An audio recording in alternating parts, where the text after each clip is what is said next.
Welcome to the Geek's Attic. This is a book review of Star Wars: The Weapon of a Jedi, a Luke Skywalker adventure. Star Wars: The Weapon of a Jedi, a Luke Skywalker adventure is a junior novel written by Jason Fry. It was published by Disney Lucasfilm Press back in 2015 as part of the Journey to the Force Awakens before The Force Awakens hit theaters. And now a brief summary. This tale focuses on Luke Skywalker and the first use of his lightsaber in action. Luke is sent off on a mission to gather some intelligence on Imperial bases, but as the Force reaches out to him, it pulls him in, luring him to complete his own personal mission, and that is to become a Jedi. Luke travels to an old Jedi temple and trains with his lightsaber. He also has some unwanted guests showing up, and he's forced to use his weapon against his foes. Now let's talk about characters. Actually, no, let's just talk about one character, Luke Skywalker.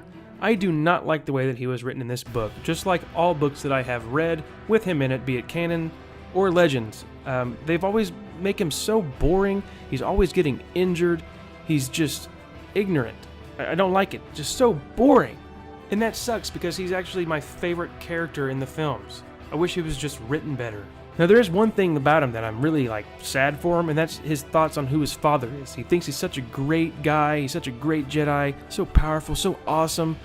Obi-Wan Kenobi and his point of view, man, that's just so sad. I feel sorry for you, Luke. And now for my overall thoughts. I thought the book was boring.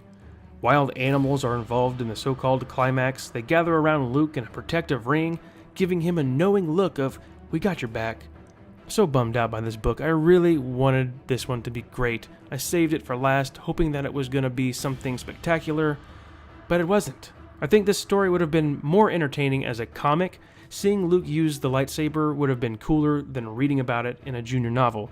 Now, between The Weapon of a Jedi and Heir to the Jedi, I am ready to give up on Luke Skywalker in these books. They all suck. I really want them to improve Luke Skywalker in the books. I guess we have another shot coming up this October or September. I'm not sure. We have a Luke Skywalker book coming as part of Journey to the Last Jedi. Hopefully, they will bring justice to the character and correct some things that the Legends canon and this canon have blown severely. And now for the rating, I will go ahead and give this book a 0.5 out of 5. It looks like the only book that I enjoyed from these Journey to the Force Awakens junior novels was Smuggler's Run about Han Solo. This book was just way too boring. Didn't like it. Would have been a better comic. Well, that does it for this video. Hit the thumbs up, subscribe if you haven't already so you'll be notified when I post more videos. Check out all social media at The Geek's Attic and thegeeksattic.com. Have a good one.